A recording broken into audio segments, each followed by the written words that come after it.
You're not broke, you're just funding companies you forgot about. 2 years ago, I sat down with 3 months of bank statements and a yellow highlighter, and I found $840 a month leaving my account that I could not explain. Not rent, not groceries, just gone. And here's the part that should bother you. I make decent money.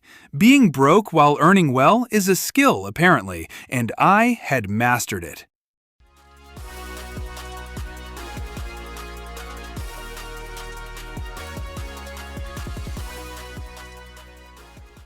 Let me tell you how I found out.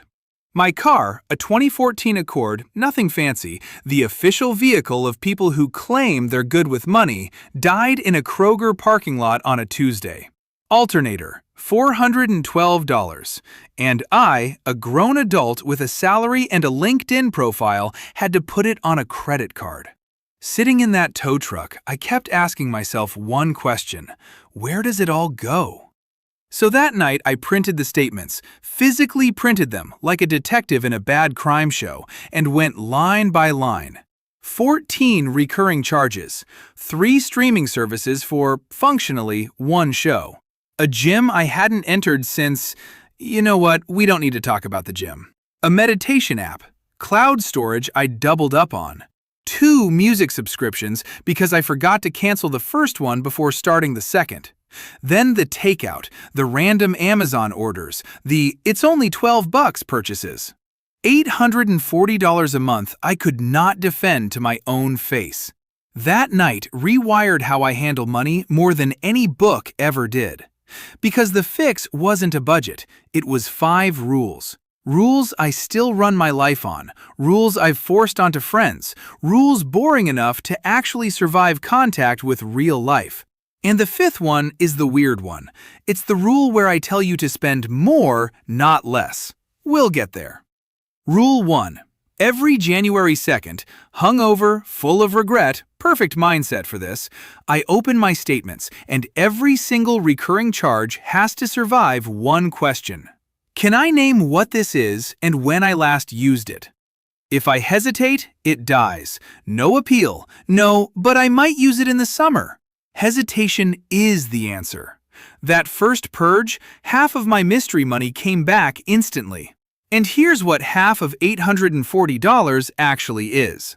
$420 a month put into a plain index fund earning what the U.S. market has averaged historically for 30 years comes out to roughly $570,000.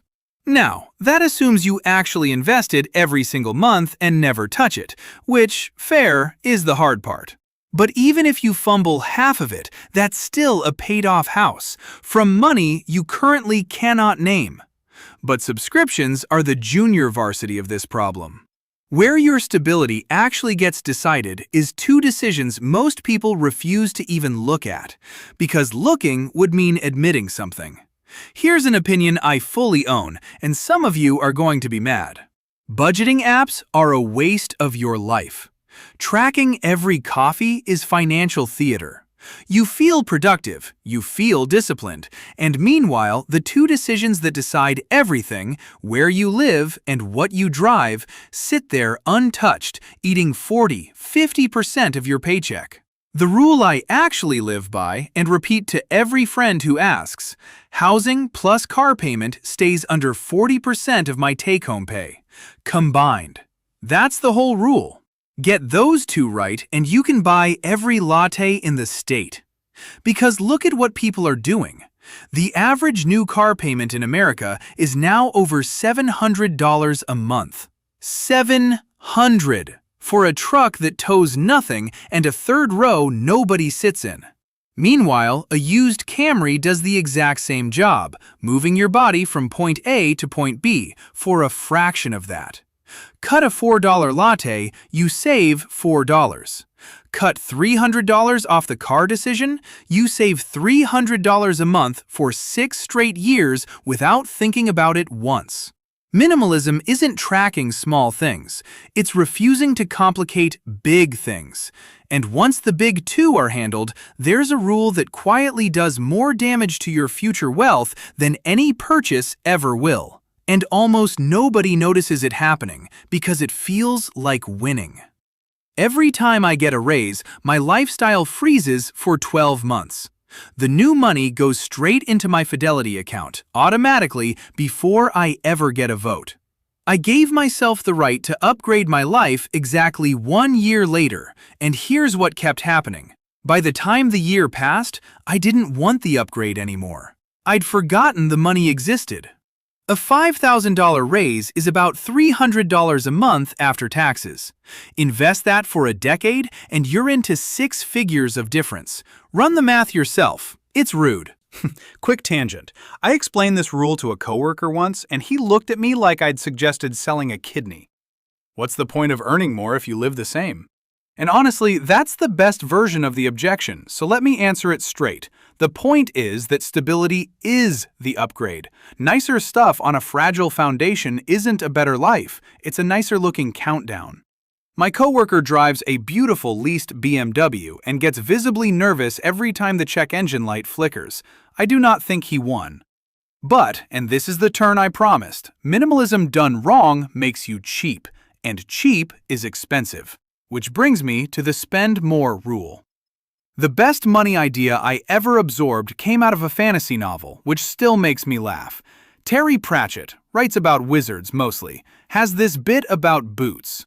A rich man buys $50 boots that last 10 years. A poor man can only afford $10 boots that die in a year, so over 10 years he spends twice as much, and still has wet feet. I read that in my 20s and it genuinely changed how I buy things. The question stopped being, what does this cost, and became, what does this cost per use? The $150 boots I wear 4 times a week for 5 years cost me about 15 cents a wear. The $40 pair I replace every winter costs more, and my socks are wet. Same logic for a mattress, a desk chair, a laptop, anything you touch daily. Buy it once, buy it right, buy it boring. That's the real shape of minimalist money. Fewer things, better things, held longer. Not deprivation, curation. And Rule 5 is where all 4 of these stop being effort and start being automatic. Because the version of you that's tired on a Thursday will betray every rule on this list if you let him make decisions. My entire financial system is 3 accounts. 1 checking account for bills and life, 1 high-yield savings account, mine's at Ally, pick whoever, holding 6 months of expenses. 1 brokerage account at Fidelity buying a total market index fund. On payday, money moves into all 3 automatically, and my job is to do nothing. That's it. That's the whole system. No spreadsheet with 14 tabs, no envelope method, no app sending me push notifications about my Chipotle habit. Now, honesty time. Maybe I'm too harsh on budgets.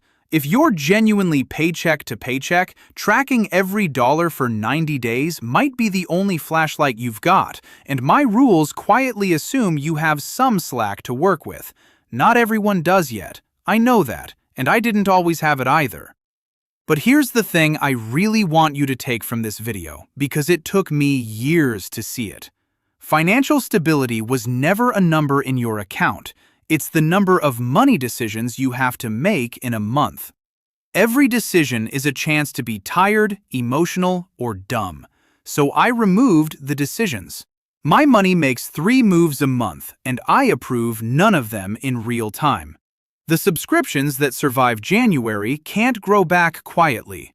The house and car were decided once, correctly. Raises route themselves. That's not discipline. That's the absence of the need for discipline, which is the only kind that lasts. I still think about that tow truck sometimes. The $412 repair didn't hurt because of the money. It hurt because it proved I wasn't in control. That $840 invisible dollars a month had more say in my life than I did. Today, most of that money buys index funds on the 2nd of every month, automatically while I sleep. 30 years from now, that autopilot is worth about $570,000, the price of forgetting to cancel things, refunded with interest. So here's your homework, and it takes 1 evening. Statements, highlighter, one question. Can you name it? Then drop the dumbest recurring charge you find in the comments. I'll go first. I paid $9.99 a month for 2 years for a meditation app I opened twice. That's $240 of inner peace I never received. Beat that. And if this saved you real money, subscribing is free, which makes it the best deal in this entire video.